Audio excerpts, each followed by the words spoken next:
साफ सुपड़ा साफ कमाल कर रहे हो। वैसे आप उस बंगाल की बात कर रहे हो जिस बंगाल में सुभाष चंद्र बोस हुए थे, जिन्होंने कहा था तुम मुझे खून दो मैं तुम्हें आजादी दूंगा। और आज किसान कहता है बंगाल से कि मेरे बंगाली भाइयों तुम भाजपा को दुत्कारो, मैं तुम्हें इस 3 काले कानून से आजादी दिलाऊंगा, तुम्हारे चेहरे पे मुस्कान लाने का काम मैं करूंगा। तो आज किसान की आवाज बंगाल की आवाम सुन रहा है। वहाँ हिंदू मुस्लिम एक होकर, जिसके रग में हिंदुस्तानी खन और दिल में हिंदुस्तान धड़कता है, तो वो किसान की आवाज में अपनी आवाज बुलंद करे। आज नहीं सुनेगा कल सुनेगा, कल नहीं सुनेगा परसों इसकी हस्तियां मिट जाएंगी। और इसकी बानगी पंजाब से शुरू हुई है और बंगाल से तूफान की तरह उठता। जिसने भी ये बोर्ड लगाया है गलत लगाया है। मंदिर और मस्जिद, अब विरोध करने के लिए क्या लठिया का हम चलावे जाएं? अब गजबे बतियाते हैं, अरे हम लाठी का चलाएंगे? जो विचार आप जाते हैं वहाँ पर विरोध करने? कमाल कर रहे हैं। जाति में मत बांटिए, यही हमारे देश की विडंबना है, यही हमारे देश की विडंबना है। जब बात देश की आज़ादी और देश की संघर्ष की थी, उस दिन आप भूल गए थे चंद्रशेखर आजाद को, उनसे कहने गए थे आप कि आप पंडित हैं। ये गलत बात है।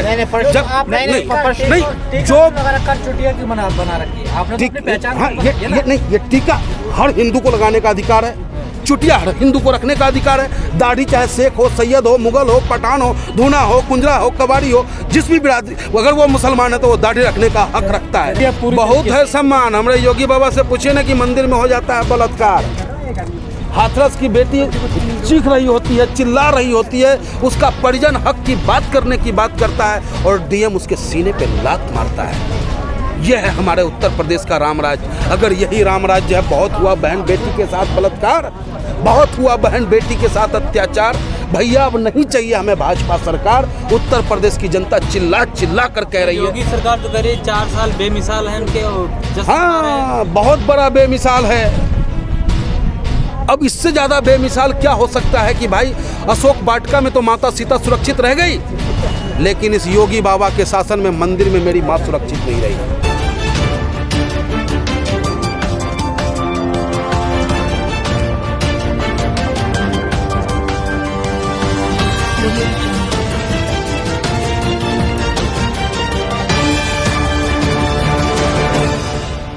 आज जैसे किसानों के खेत से वो आलू निकलता है 2 रुपये किलो और 5 रुपये किलो हमारे घर तक पहुंच रहा है, तो जमाखोरी पे कानून अगर नहीं लगता है तो जो 50 की आलू हमने खाई थी पुराने वाली, आने वाले समय में हमें 100 का भी खाना पड़ेगा। गामा जी, देश में किसान, नौजवान, मजदूर भी दुखी है, महंगाई है, एलपीजी महंगी है, पेट्रोल महंगा है, डीजल महंगा है, सब कुछ महंगा है, लेकिन जो बीजेपी है उसको डर नहीं लग रहा बिल्कुल भी कि हमारा बहुत बड़ा वोट बैंक है, वो छटक जाएगा हमसे। जब भी सड़कें वीरान हुई है, जब सड़कें वीरान हुई है, सांसद आवारा हुआ है। और आज जो हिंदुस्तान का नौजवान है उसके दिमाग को इस सरकार ने सिर्फ डिवाइड एंड रूल, धर्म के आधार पर डाइवर्ट करने का काम किया। और आज कहीं ना कहीं जो सर की सुनी नज़र अगर आती है आपको, जबकि जिस तरीके की हालात देश की है, आप पढ़े लिखे लोग चाह के भी आपको अधिकार नहीं प्राप्त होगा। आप अपनी आवाज को चाहे जितने तेज आवाज में चिल्ला लो, जो आप पे शासन करने वाला व्यक्ति वो तानाशाह है, अपनी बात तो कहेगा, मन की बात कहेगा, जन की बात को नहीं सुनेगा। लेकिन लोग न जाने मेरे देश के नौजवानों को क्या हो गया है। अरे तुम उसी हिंदुस्तान में हो जिस हिंदुस्तान में शहीद आजम भगत सिंह ने अब फांसी के फंदे पे जाने का काम किया हंसते हंसते। तुम उसी हिंदुस्तान में रहते हो जिस हिंदुस्तान में बाबा भीमराव अंबेडकर ने अथक प्रयास, अथक मेहनत कर उस संविधान को लिखा, जिस संविधान के तहत आज हमें आज़ादी मिली है कि सरकार के खिलाफ मैं अपनी आवाज़ को बुलंद कर सकूं।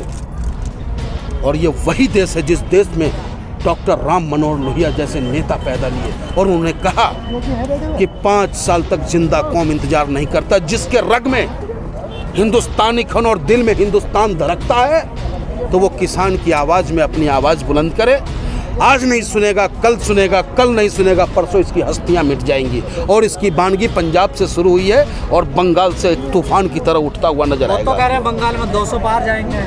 उनकी तो आदत है, उनकी बातों पे कौन विश्वास कर रहा साहब, कौन कर रहा? ये तो काट की अंडी कितनी बार चढ़ाओगे? दिल्ली में भी 70 पार कर रहे तुम, पंजाब भी तुम फतेह कर रहे, अब तुम कह रहे हो कि वहाँ भी 200 पार।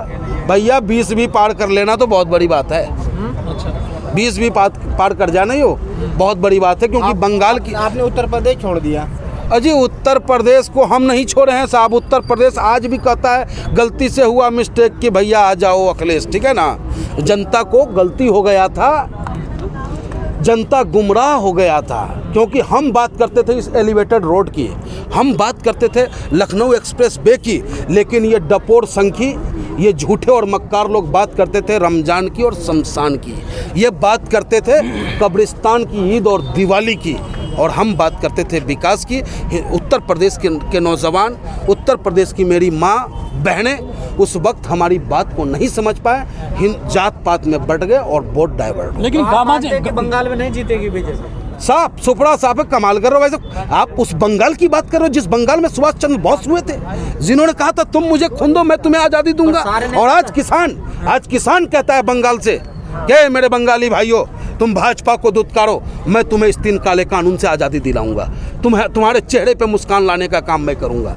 तो आज किसान की आवाज़ बंगाल की आवाम सुन रहा है। वहाँ हिंदू मुस्लिम एक होकर रविंद्रनाथ टैगोर उस धरती के रहे हैं, स्वामी विवेकानंद रहे हैं। तो ऐसे बंगाल के सारे बड़े नेता तो बीजेपी में शामिल हुए।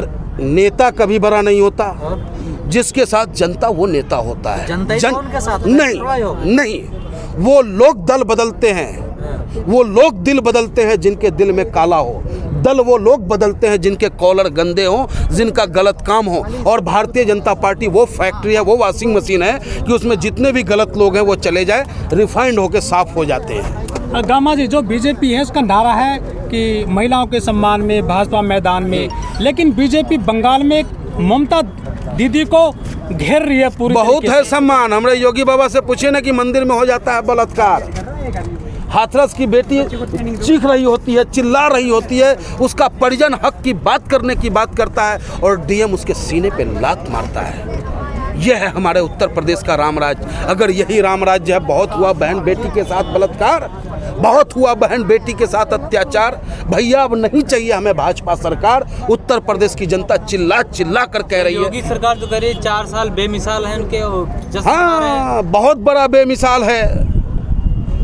अब इससे ज़्यादा बेमिसाल क्या हो सकता है कि भाई अशोक वाटिका में तो माता सीता सुरक्षित रह गई, लेकिन इस योगी बाबा के शासन में मंदिर में मेरी माँ सुरक्षित नहीं रही। इससे बड़ा गामा जी, आप मंदिरों की बात कर रहे हैं। दिल्ली एनसीआर के जो आसपास वो मंदिर हैं, लोगों ने बोर्ड लगा दिए हैं कि मंदिरों में मुस्लिम प्रवेश ना करें। जिसने भी ये बोर्ड लगाया है गलत लगाया है। मंदिर और मस्जिद, अब विरोध करने के लिए क्या लठिया का हम चलावे जाएं? अब गजबे बतियाते हैं, अरे हम लाठी का चलाएंगे। जो विचार आप जाते हैं वहाँ पर विरोध करने, कमाल कर रहे हैं। जाति में मत बांटिए, यही हमारे देश की विडंबना है, यही हमारे देश की विडंबना है। जब बात देश की आज़ादी और देश की संघर्ष की थी, उस दिन आप भूल गए थे चंद्रशेखर आजाद को, उनसे कहने गए थे आप कि आप पंडित हैं। ये गलत बात है। जब नहीं जो लगाकर चुटिया क्यों बना रखी है आपने, तो अपनी पहचान नहीं, ये टीका हर हिंदू को लगाने का अधिकार है, चुटिया हर हिंदू को रखने का अधिकार है। दाढ़ी चाहे शेख हो, सैयद हो, मुगल हो, पठान हो, धूना हो, कुंजरा हो, कबाड़ी हो, जिस भी बिरादरी, अगर वो मुसलमान है तो वो दाढ़ी रखने का हक रखता है। जनेऊ सब रख सकते हैं, जनेऊ सब हर कोई रख सकता है, आपको रखने का अधिकार है। इस पे कहीं कोई बैन नहीं है। वो समय आप छोड़ दे जो मनुवाद की स्थिति थी, और आज हम इसी लड़ाई को लड़ रहे हैं कि जो वर्तमान में हम पे शासन करने वाले लोग हैं वही पैटर्न लाना चाहते हैं जिसका हम विरोध करते हैं। नहीं, प्रश्न ये था कि जिस तरीके आपने बताया गलत है, तो जमीनी स्तर पे आके आपने क्या करा? ये था प्रश्न। जमीनी स्तर पे भाया मीडिया हमने उसका विरोध किया, आप लोगों के सहयोग से मिट किया। कैमरे में नहीं, प्रिंट मीडिया में भी हमने विरोध किया है। आपके कैमरे में ही नहीं, प्रिंट मीडिया में भी हमने विरोध किया है। और अरे हमसे और आपसे बेहतर तो वो पक्षी है जो मंदिर पे भी जाके दाना चुगता है और मस्जिद पे भी चुगता है। अरे ये वो हिंदुस्तान है कि सलमा बेगम चुनरी सिलती है और राधा रानी मेरी पहनती है। और पानी जल जीवन है साहब, जल जीवन है। अरे इस बैसाख के महीने में तो हिंदू वैसे भी मटका में जल बांटने का काम करता है, तो और कहता है कि हमारा पूर्वज जो है, लोगों को समझाइए जाकर। जाते हैं साहब, हम गए हैं, डासना भी गए हैं, उस पीड़ित परिवार के पास भी हम गए हैं। आप देख सकते हैं प्रिंट मीडिया में, गाजियाबाद की मीडिया में आप देख सकते हैं। परिवार के पास जो लोग विरोध कर रहे हैं उनके पास गए थे, तुम गलत कर रहे हो, ऐसा क्यों कर रहे हो? उनके पास नहीं गए ना आप लोग वहाँ पर एक गजब बोला करते गया हो है आप। चाहते हो कि एकदम आमने सामने लाठी ही भिरा दे। लोग आपको लोग जंग करने के लिए कुछ है कि नहीं? नहीं, आपको जंग करने के लिए कौन कह रहा है? जाके समझाते थे, इतनी बात रखते हैं। मेरा काम है अधिकारी को अधिकारी लाठी से ही होता है क्या? वही तो मैं कहना चाहता हूँ। अब जो आप कह रहे हैं कि आप सामने जाकर के नहीं कहने का बोले, मतलब ये आप जाके बात तो करें कम से कम। हम भाया मीडिया भाया, जब आपको पता है कि सत्ता संरक्षण प्राप्त ये गुंडे लोग हैं तो आप समझ सकते हैं कि क्या स्थिति है प्रदेश की। पर जब सेंगर जैसा बलात्कारी पूरे गवाह को खत्म कर देता है, तेल मालिश कराने वाला चिन्मय आनंद खुलेआम आज़ादी से घूमता और वो बेटी जेल चली जाती है, तो इस सरकार से आप उम्मीद क्या रख सकते हैं? अरे हर भगवा चोले को बदनाम करने का ये प्रयास है, क्योंकि भगवा शांति का, एकता का संदेश देने का काम करता है। लेकिन वही भगवा पहनकर रावण भी आया था और माता सीता का हरण कर लिया था। उसी प्रकार आज उत्तर प्रदेश की जनता के मत का हरण इस योगी बाबा ने गेरुआ वस्त्र में करने का काम किया। इस मंदिर का महंत बोलता है कि सलीम क्यों आता है, सलमा क्यों नहीं आती यहाँ पर। गलत है। ऐसे जवान निकालने वालों का जवान काट लेना चाहिए। लेकिन ये लोकतंत्र है। लोकतंत्र के तहत जो भी कानूनी कार्रवाई होगी वो कराने का काम हम विपक्षी लोग करने पानी पीने का जिस मंदिर का वाकया था उस मंदिर पे आप गए एक बार? गए नहीं, इस वाकये के बाद नहीं, इस वाक्य के बाद न जाना चाहिए। इस वाकये के बाद चले, समझाना चाहिए। आपका सजेशन है तो आपको साथ लेके हम चलेंगे। बिल्कुल चलेंगे, हम आपके साथ लेके चलेंगे। अभी चलेंगे आपके साथ अगर कहें तो। अब कह दे और चल दे तो नहीं चलता है। हर चीज़ के लिए तैयारी की जाती है। आपको बाकायदा इन्विटेशन देंगे, हम आपको आमंत्रण करेंगे, आप चले मेरे साथ। चलिए ठीक है।